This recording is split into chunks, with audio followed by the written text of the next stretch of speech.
नमस्कार आप सभी को। आप देख रहे हैं भूमि भारत। मैं हूं आपका प्रवीण। अभी हम महाकुंभ में हैं और महाकुंभ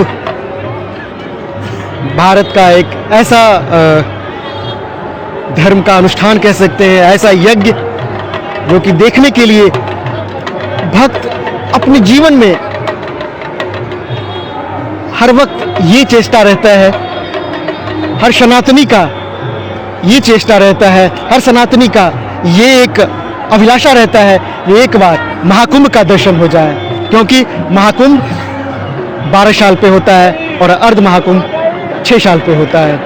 और अभी हमारे साथ पूज्य नागा बाबा हैं, क्योंकि इनको देखने के लिए हर सनातनी सालों साल इंतजार करते हैं, लेकिन दर्शन नहीं हो पाता है। लेकिन हम सबका ऐसा भाग्य जो महाकुंभ का दर्शन होता है और उसी महाकुंभ में नागा बाबाओं का दर्शन होता है, जो कि महाकुंभ के बाद ये दर्शन फिर दुर्लभ हो जाता है। और महाकुंभ का दर्शन करने में हर सनातनी का एक बहुत बड़ी एक प्रेम रहता है। तो चलिए सबसे पहले हम नागा बाबा से हम बात करेंगे नागा साधु के बारे में और भी अन्य बातों के बारे में। सबसे पहले महाराज जी आपका स्वागत है। भगवान आप ये बता सकते हैं जो नागा साधु जो महाकुंभ के बाद कहाँ जाते हैं, क्योंकि अमूमन हम लोग का दर्शन महाकुंभ में तो नागा साधु का हो जाता है, लेकिन उसके बाद ये दर्शन दुर्लभ हो जाता है। जो हमारे गुरु मूर्ति अपने अपने स्थान पर निकल जाते हैं, अपने पहाड़ों में निकल जाते हैं, और जो कोई भी श्रीखंड कैलाश से आता है,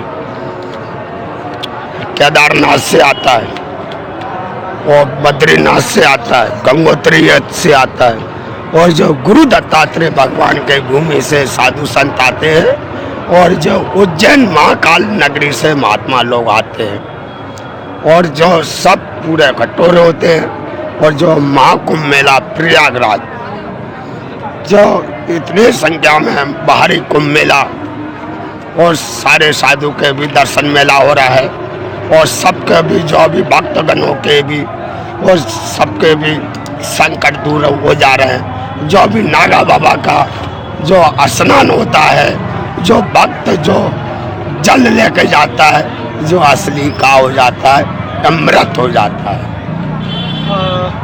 बहुत सारे लोग यहाँ दर्शन करने के लिए आते हैं, क्योंकि ऐसा मानना रहता है जो नागा साधुओं का दर्शन साक्षात शिव का दर्शन होता है। आखिर ऐसा क्या भाव रहता है जो साक्षात हर सनातनी नागाओं साधु को शिव मानते हैं?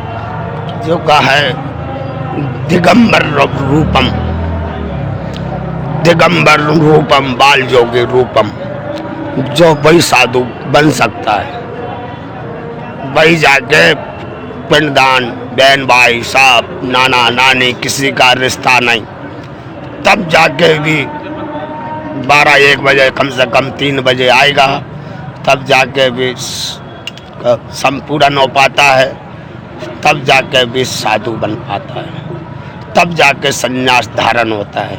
इसको पहले इसको महापुरुष बना जाता है, इसको भी महापुरुष बना के इसके बाद जो 12 साल का जो कुंभ मेला आता है, जो तब जाकर संन्यास बना जाता है।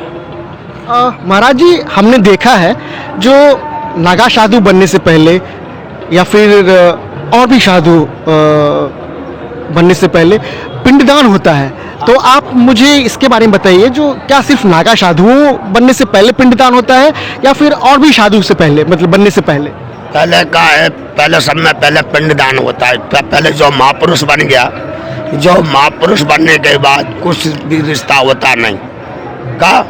अब जो 12 साल का जो कुंभ मेला आता है, तो जो भी संन्यास धारण लेता है, इसके लिए पिंडदान बहन भाई फूफा भतीजा सारे कुछ छोड़ना पड़ता है, सारे कुछ रिश्ता छोड़ना पड़ता है, तब जाके संन्यास ले सकता है, तब जाके गुरु महाराज के चरण में जाता है, और फिर जाके गुरु महाराज जो बोलते हैं बच्चा मालूम है सनातन धर्म की रक्षा करिए।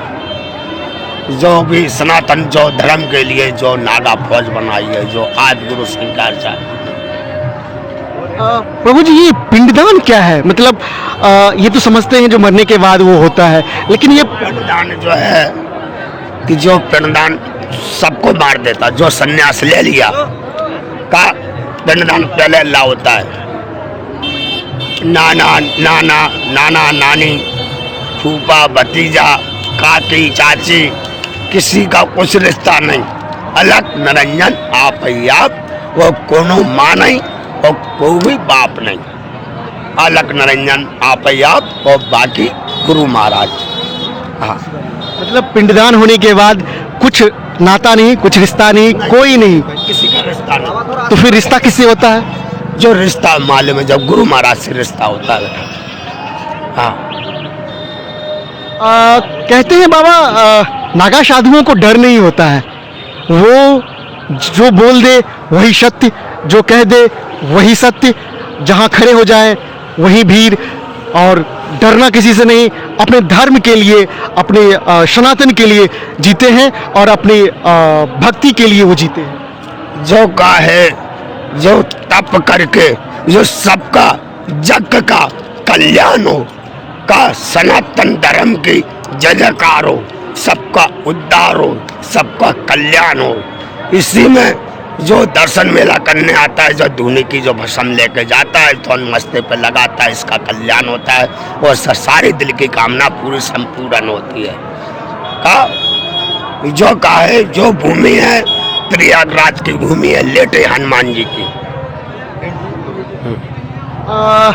प्रभु जी नागा साधु शिव के रूप होते हैं क्या? हाँ, शिव के रूप होते हैं, शिव रूप में होता है का जो शिव जी का रूप कहला जाता है साक्षात। का किस बेग में जाने कौन बैठा है, किसी को अंत नहीं है, जब पूरा भी किस बेग में जाने कौन आ जाए कुछ भरोसा नहीं मालूम है, साक्षात स्वयं महाकाल विरामजन है, किस बेग में मालूम नहीं है। इसी को दर्शन होते हैं, किसी को भाग्यशाली को दर्शन होते हैं, इसके कर्म, इसके भी अच्छे कर्म हुए, अच्छे विचार हुए, तब जाकर जो महाकाल के भी दर्शन होते हैं। हाँ, प्रभु जी नागा साधु जो होते हैं वो फिर कुंभ के बाद कहाँ चले जाते हैं, जो फिर दर्शन नहीं हो पाते? अपने स्थान पर चले जाते हैं, जो को श्रीखंड चले जाता है, जो को केदारनाथ निकल जाता है, को अमरनाथ निकल जाता है का, और जो को भी अपने गिरनार भूमि में निकल जाते हैं, अपनी अपनी जगह गुप्त हो जाते हैं, और जो अपनी जगह पे स्थान पे निकल जाते हैं। ओम ओम नमो नारायण जय गिरनारी परोसकार। प्रभु जी आपका स्थान कहाँ से है? अपना काठियावाड़, अपना गुजरात में। हाँ, अमरेली जिला, हाँ, राजूला तालुका, हाँ, जो कोट मोटी कातर शेर के इलाका में रहता हूँ, जंगल में। जंगल में? हाँ। कौन सी जंगल में प्रभु जी? जो अमरेली जिला में पड़ता है, मोटी कातर। हाँ, तो प्रभु जी आप जंगल में रहते हैं तो वहाँ पे आप कुटी में रहते होंगे, तो वहाँ कोई सुविधा नहीं रहता होगा? वहाँ पे कहा है, वहाँ पे लाइट भी नहीं है, मैं भी हम खुद अंधेरे में पड़े रहता हूँ।